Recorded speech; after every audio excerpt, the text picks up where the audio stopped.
Hey y'all. I realize that some of you are postponing your healing journey for some fairly legitimate, seemingly legitimate reasons. I realize that some of you are postponing your healing journey because you're waiting for someone to make amends for some misstepping, some betrayal, some hurt, some boundary crossing.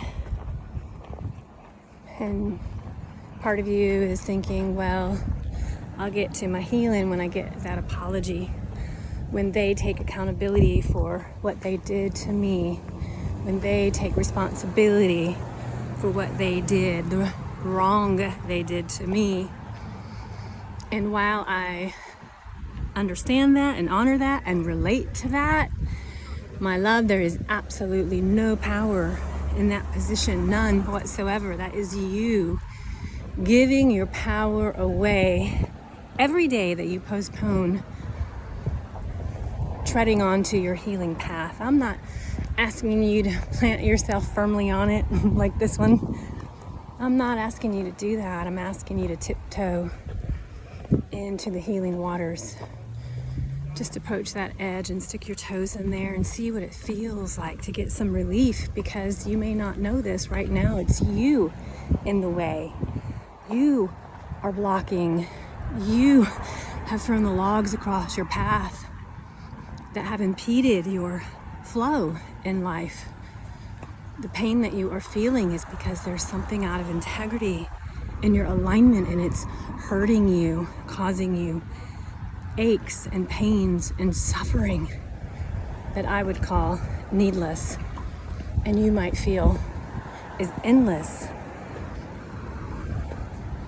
And some of you may feel too weary to do the work that's required when you claim your well-being as a priority. And I understand that too. I understand it too. But if you're aching and longing and hurting and feeling underneath and victimized by someone, something, some idea, some ideology outside of yourself, it's soul sucking. It's almost as if I'm asking you to put a tourniquet on to stop the blood loss so you can assess the damage to your system, take responsibility for it, and get to the cleanup. And sometimes that cleanup, you gotta get all the edges of the wound, which creates so much pain. It is sharp, it is deep, it is acute, and it's temporary. The healing pains, my love, are not the same pains that you're suffering right now. I know you don't maybe know that yet, but you will.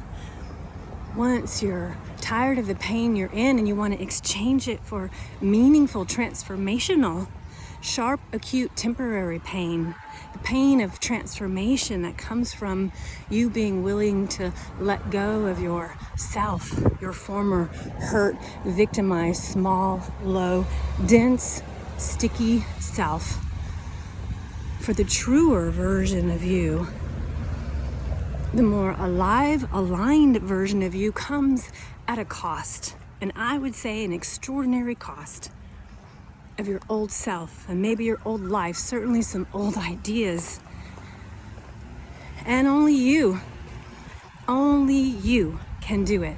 You can have help, and there's a ton of help. You can have as much help as you want, but that intimate, private, personal healing, alchemy, and transformation is for you to do.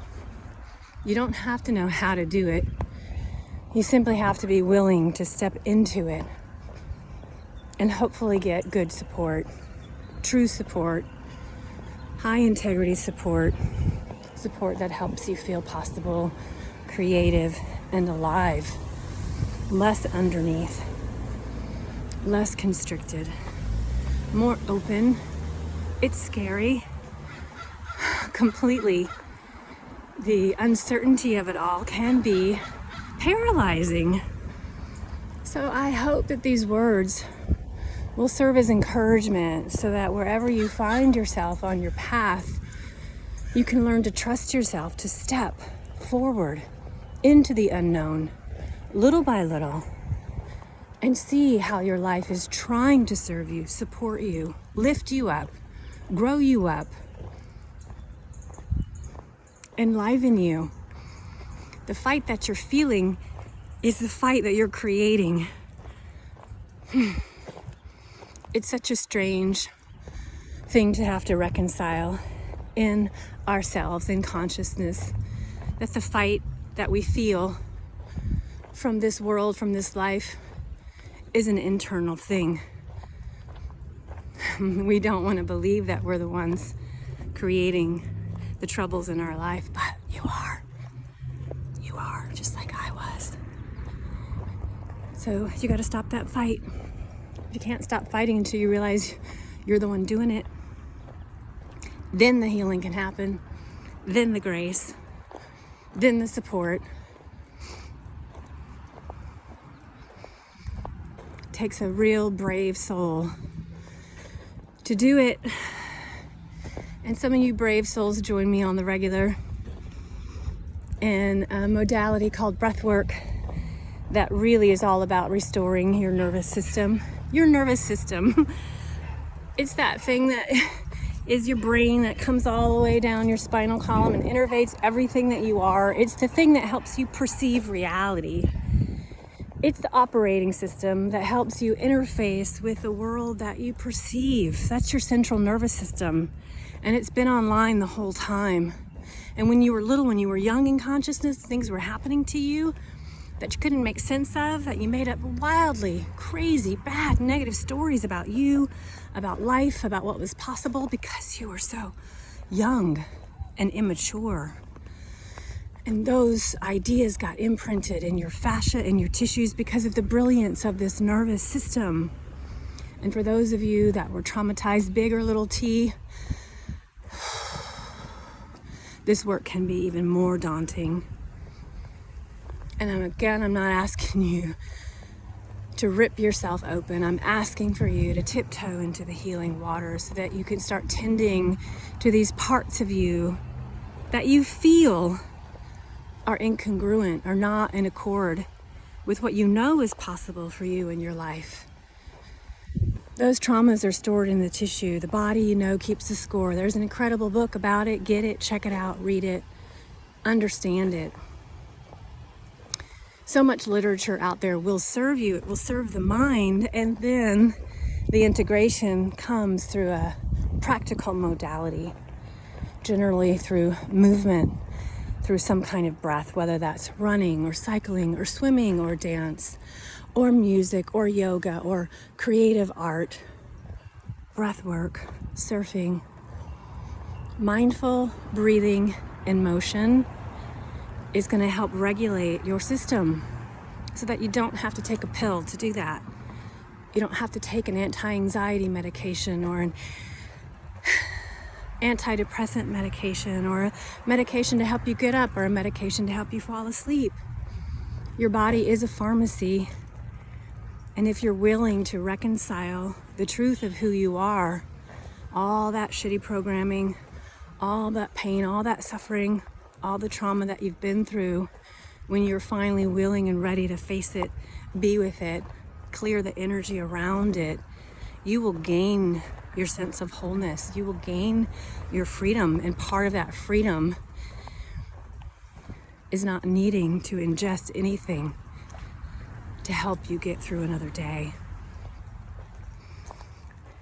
You need your breath. You need your heart.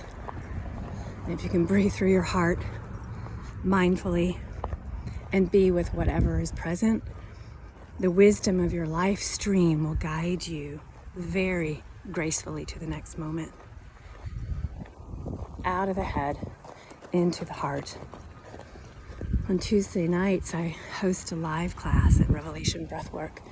We happen to be in the 3-week series of transformation, letting go, Last week we highlighted the caterpillar phase. This week is the chrysalis phase, the goo phase, the dissolving phase, and it is a metaphor, but it can feel literal. The stickiest part of your journey, the part where you will eventually need to surrender to gain your freedom.